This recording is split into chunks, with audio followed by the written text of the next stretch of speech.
One thing you may not realize about Mario Kart games is that beneath the abundance of fantastic character choices that have been beloved by the fanbase, there have been many interesting characters that have been rejected from the series over the years. Now, I love the character rosters of many Mario games, but in some Mario Kart titles where the amount of interesting picks is depressingly low, it makes it that much more disappointing to find out who could have been in store. Today I'll be breaking down 10 times characters were scrapped from various Mario Kart games. These characters were at one point intended to be in certain games, but were rejected sometime in development. Now, for some of these characters, they would be fortunate enough to return sometime in the future of the series, but for many of the others, unfortunately, they were never seen again. I'm Siiroth, and these are their stories.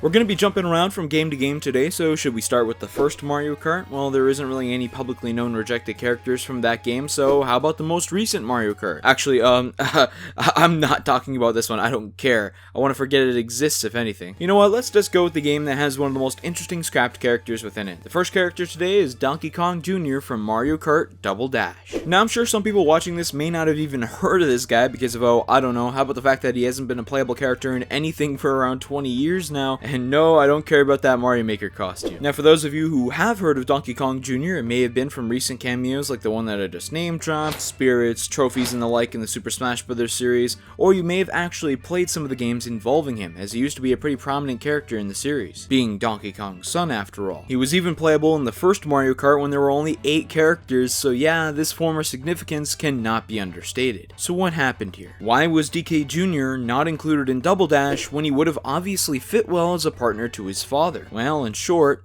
Diddy Kong happened. Seems like a simple thing to blame it on, so here's some context for the story. Basically, back on the SNES, Rare was creating what would soon be the critically acclaimed Donkey Kong Country. Donkey Kong Jr. was intended to be included in this game as a partner to Donkey Kong, makes sense. However, Rare wasn't too happy with the appearance of DK Jr., so an updated version of the design was conceived. But Nintendo thought the changes were too drastic and gave them an ultimatum. Either keep the original design for the character, or the newly altered design would have to be his own character. And well, the rest is history. Diddy became a very popular character to the point where he became the center of attention in the N64 title Diddy Kong Racing, and it obviously made a lot more sense to include this character as Donkey Kong's partner instead of Jr. There's no questioning that. Unfortunately for Jr., this decision would have a major ripple effect leading to the depressing state of the character that we discussed today. For the next character, I think it would be simple to move on to the rejected characters of the next mainline Mario Kart title, being Mario Kart DS. The roster of this game is mainly remembered for some oddball inclusions such as Rob the Robot, yes, that Rob the Robot, and even the Dry Bones enemy, but both were still much appreciated by fans. But what if I told you that the latter wasn't supposed to be in the game at all? Now, Dry Bones is a character who we see playable in many Mario games nowadays. He's not in everything, but is certainly in a fair share of titles, including Mario Kart 8 Deluxe. But back in 2005, this wasn't exactly the case. While it wasn't the first playable appearance of Dry Bones, it certainly wasn't too far from it, being in Mario Superstar Baseball just a mere couple of months earlier. So it was a very foreign concept at the time for him to be playable in a game, especially one with a limited roster. It didn't really make sense for him to be a choice for Mario Kart DS, and this is because Professor egad, a prominent character from the GameCube title Luigi's Mansion, was actually intended to be in that spot. This character is an interesting one that to this day has never been playable in anything, but if everything would have gone to the original plan, he would have been in Mario Kart DS, and who knows what that would have led to in the future. Sporting a very unique look and a big role in a game that had only released a few years prior, it would make sense to include him as an Easter egg character of sorts and potentially ease him into the main cast of characters, but that wasn't to be the case. And why was that? There appears to have been a timing issue that made it easier to create Dry Bones as a racer in a shorter period of time, rather than egad. We have proof of egad being considered because there are files related to him in the game, but in regards to the timing issue being a plausible reasoning, it may be because of the common reusing of character models in DS Mario games. As an example, there's proof that models such as Chief Chili were reused from Mario 64 DS for this game, because all of the Mario Kart DS boss arenas coincidentally have you fighting against a boss from Mario 64 DS, with the exact same model. Yeah, when talking about why similar modes aren't included in modern Mario Kart games, some context is pretty helpful here. Dry Bones likely had some assets that could have been taken from other Mario games on the DS, such as a retooling of the Koopa Troopa model, for example, that egad obviously didn't have the luxury of, because egad simply wasn't in any games on the DS. It's a shame that these extenuating circumstances could have been the main factor in leading egad down the road as a more obscure Mario character, as opposed to one who frequently appears in games. This next character was also intended to be in the Mario Kart DS roster, but as we could tell by this point, plans always seem to change. This character is the lovable yet controversial Birdo. Being around since Super Mario Bros. 2, Birdo has frequently appeared in Mario spin-off games over the years, including appearing in the previous Mario Kart game as the partner to Yoshi. Birdo, like Donkey Kong as I covered in a previous video, has sort of made a transition into being a standard ally to Mario and the crew most of the time,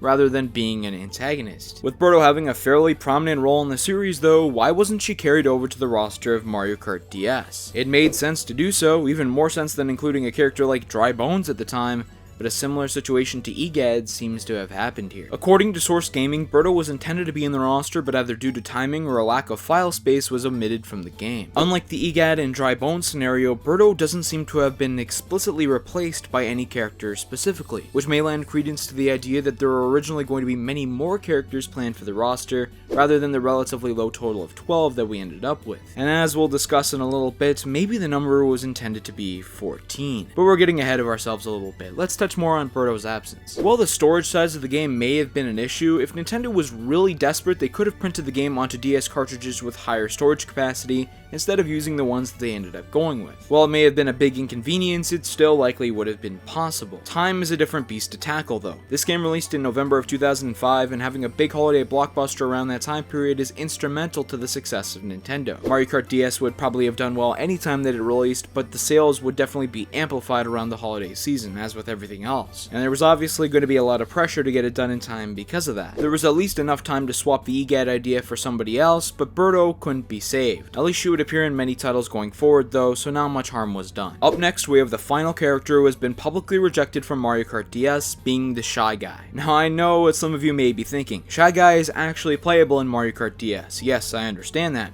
but this is only in the DS download play mode. You see, when you're using this admittedly pretty handy feature from the DS and playing multiplayer with someone who doesn't have the physical copy of the game, while you as the owner of the game can still choose whichever character you want, anyone who doesn't have the game will be stuck with a Shy Guy. Now this isn't the worst thing in the world. I mean, it still beats the hell out of buying your own copy of the game, but it is still limiting. It still leaves you without that full freedom of gameplay, and this may have been an internal strategy devised in the minds of Nintendo, because Shy Guy was actually intended to be in the main roster of the game, but was rejected from that position. This is very intriguing because it doesn't seem like a situation happened similar to Birdo or Professor Egad when time constraints were an issue for his inclusion, as he was completely developed as a racer, but was seemingly held off to send a message to those playing through download play that yeah, you can't get the full experience for free. You see this fun looking robot in the roster? Well, too bad, buy the game and then you get to play as him. This is a clever strategy devised by the Big N, because obviously a natural instinct for many playing Mario Kart is to swap your character around every now and then, but Shy Guy, after being designed, was actually thought to be cast off to the realm of DS download play, serving as a catalyst to boost sales, rather than boosting the number of characters in the main roster of the game. This idea was clearly thought to have worked out in the eyes of Nintendo as they carried it over for Mario Kart 7, but they made a better decision this time around to actually let you play as Shy Guy in the main roster, rather than not having him included at all. Moving on to Mario Kart Wii, when the first of 3 rejected characters that I'll be talking about is the Paratroopa. The para versions of Mario enemies mainly exist outside of canonical reasons as easy flying enemies to add into levels. They're variants of the grounded enemies with wings slapped on them, and they're actually pretty interesting to interact with at points in Mario games out of genuine curiosity for how their abilities will change when in flight. While new movement patterns obviously need to be ironed out in the development process, it's definitely a lot smoother as compared to creating a whole new asset. This is why the Paratroopas and Paragoombas and the like are included in spin-offs like Mario Baseball, for example. Add a simple variant of an existing character to the roster, give them new abilities, and there, you've just increased the total size of the roster to give more variety to players. Files in Mario Kart Wii have been found for Paratroopa to be included, but he didn't end up making the final cut for the roster, which is kinda surprising. Not only was the model easier to create as I was just mentioning, but Paratroopa was the Koopa's partner in Double Dash already. While the concept of partners wasn't really necessary for Mario Kart Wii because the idea had been done away with, it certainly would be much easier to include a Paratroopa than almost any other entirely new addition. But it's this similarity to existing characters in the roster that may have actually led to the ultimate rejection of the Paratroopa. You see, we've already got the standard Koopa Troopa in the game and Dry Bones, who was carried over from DS. Two similar looking characters, and the feeling inside Nintendo at the time may have been that they likely didn't need another character with this similar look, just with wings added on. You see, while roster padding is a fairly simple thing to do and it makes sense for a series like Mario Baseball where a ton of characters is absolutely necessary, it's not necessary for Mario Kart Wii. A theme that you can notice when looking at the roster is that there isn't really more than two characters who share a similar model type. Baby Peach and Daisy look similar, same with Donkey Kong and Funky Kong, and we didn't really need Paratroopa here because of this reasoning. The next character who was cut from Mario Kart Wii was PD Piranha. Like the previously mentioned Paratroopa, there are still assets related to PD left in the file of the game, so he was clearly considered, but at some point during development they gave up on it, and the reported reasonings are actually pretty interesting. But first, for those of you who aren't too familiar with the character, PD was a pretty popular boss encounter in Super Mario Sunshine in 2002, making for a leader of the piranha plant species of sorts. This is extended far into the future, with PD having many appearances in Mario games and even being Piranha Plant's final smash in Ultimate. PD's first appearance in the Mario Kart series came in Double Dash as the partner to King Boo. This seemed at the time like a strange pairing since they don't look aesthetically similar at all, but the reasoning for their pairing kinda makes sense. This is because King Boo was the main antagonist of Luigi's Mansion, and as I just mentioned, PD was a prominent villain from Sunshine, making them a great duo for the Mario Brothers to race against. A natural heroes versus villains matchup from their respective games. So when it came to Mario Kart Wii, King Boo was carried over from Double Dash, but PD, like Paratroopa, was rejected from the roster of the game. There could be a couple reasons for this though, both related to his physical form. PD Piranha is obviously a very large character in stature, and like the Ridley situation for Smash, until Ultimate he was likely thought to be too big for the smaller karts in Mario Kart Wii. As since they were only meant for one character this time rather than two as in Double Dash, the size was reduced, meaning he wouldn't be as suited for them. In regards to the bikes, which were a big component for this entry, just looking at his design, and yeah, it would be kinda weird to see this thing on a motorbike, but that's just likely how Nintendo felt at that time. Next up, we have the 7th character of the video, and the 3rd and final character from Mario Kart Wii, this being the Hammer Bro. The situation surrounding this character's rejection is kinda interesting, as it seems he was further along in the development process as compared to PD and Paratroopa, as he actually has a character icon included in the game, but alas, he didn't make the cut. And why was this? It seems strange that until this abomination, that no form of the Hammer Bro had ever been playable in the Mario Kart series, considering that Hammer Bros and their variants have been playable in so many Mario games over the years. For Mario Kart though, something must have come up surrounding the character to prevent his inclusion in Mario Kart Wii. The argument could definitely be made that like in a similar situation to Paratroopa's absence, it could be due to similarities in design to the Koopa Troopa, and there already being two characters in this game with that type of model. But this may not hold up with Hammer Bro as much, considering that he does have some pretty distinct differences when it comes to his Koopa species brethren, so maybe it wasn't really the design redundancy that was the issue, maybe it was just a situation where they only planned on having 24 Mario characters be the total, as a nice number with an interesting balance of 1/4 of the roster being common villains to the series, and they may not have wanted to disturb those good looking numbers by bumping that total up to 25. This may not be the thing that they're the most concerned about in the development process, but in some ways you gotta give this argument a little bit of merit when you consider that when you're mid-development, you gotta make the final decisions on who stays and who goes, because you have a deadline of when you've got to release this game, and it's not like for a game like Mario Kart on the Wii, you're just gonna patch characters in and sell them later as DLC. The decisions need to be made somewhat earlier on, and maybe they didn't see the potential in Hammer Bro at that point,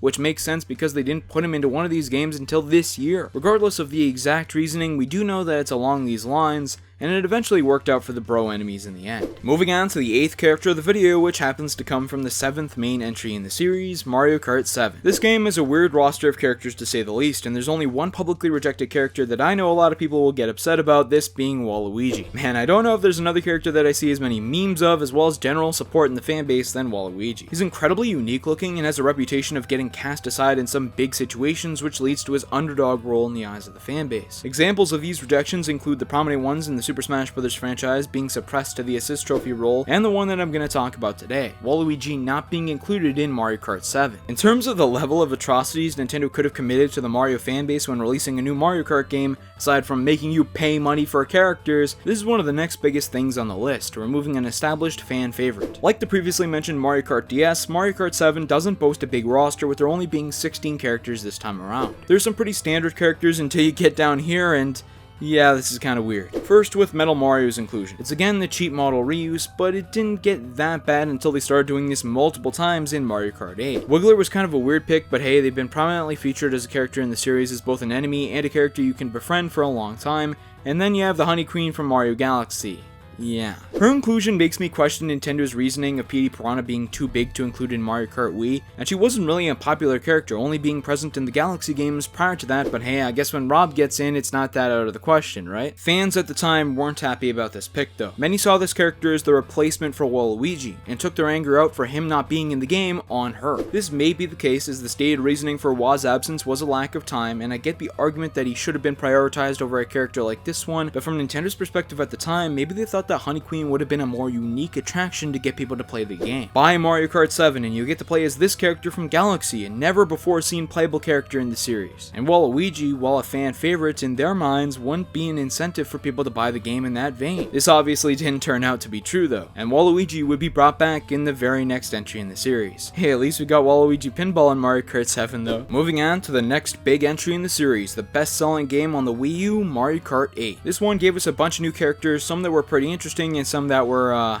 yeah. There was definitely some controversy with this game's roster. On the one hand, 7 spots were taken up with the Koopalings, who I personally enjoyed seeing, but for some who weren't as high on the idea, that's 7 unique spots just gone. Vanished into thin air. Then there were all the babies and the numerous reskins just padding out the roster. One character who was absent from the recolorings was Gold Mario. This character at the time had never been playable in a spin-off title and made his debut in New Super Mario Bros. 2 as a power-up for Mario. Metal Mario had been around forever, but this gold variation fit with the gold collecting theme of the game's many coins. So fitting this one into the roster would seem like a piece of cake, right? After all, it would fit very well into the theme of many of these new additions to the roster. But it seems like Nintendo had a change of heart here. According to the cutting room floor, Gold Mario was intended to be in the first release of Mario Kart 8, but was scrapped from the game to eventually be later included in the enhanced version of the game Mario Kart 8 Deluxe. While the reasoning isn't explicitly stated, we can make some pretty good assumptions as to why this was. Firstly, Nintendo may have noticed that fans were catching on to just how many alternate versions of characters were getting added to the roster, and figured that if they added a Gold Mario on top of everything, it would have seemed that much worse. Another reason could have been to increase the amount of content that was included in Mario Kart 8 Deluxe, to make it seem like much more of a worthwhile double dip for fans. This makes sense when you take into consideration that some prominent characters from the series weren't included in Mario Kart 8, like Bowser Jr., Dry Bones, and King Boo for example, but they were added into Deluxe, which appeared kinda like they were purposely held off. Combine this with reports that Dry Bowser was intended to be in the base game of Mario Kart 8 but was saved for a paid DLC role,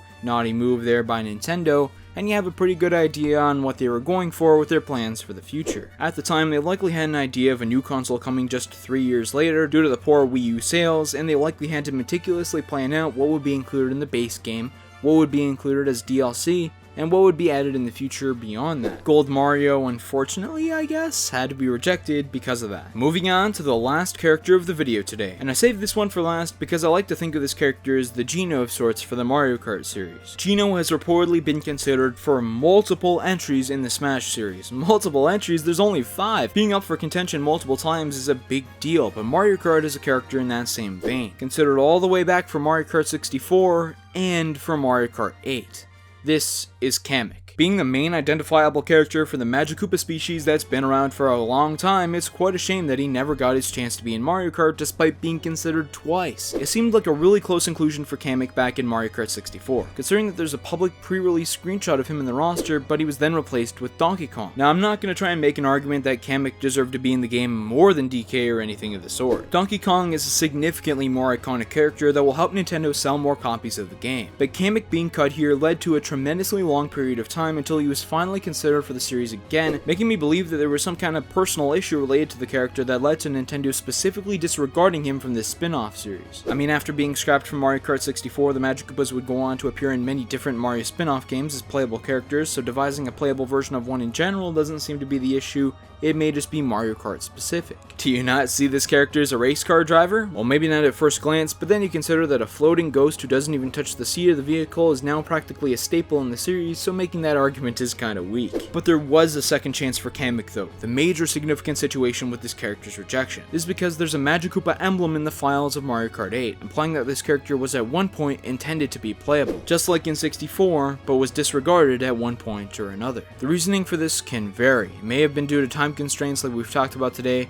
or it may have still been an issue that Nintendo had with the Magikoopa specifically in this series. Bottom line is that Kamek had been rejected multiple times, and if you gave me an option for a character that I'd like to see join the series in the future, he's definitely near the top of that list. In terms of some characters that were rejected from the Super Smash Bros. Franchise, I made a video about that if you're interested, and you can check it out on the screen right now. I appreciate everyone's support, and if you want to ensure that you don't miss new Nintendo content on your way very soon, remember to subscribe. I'll see you next time.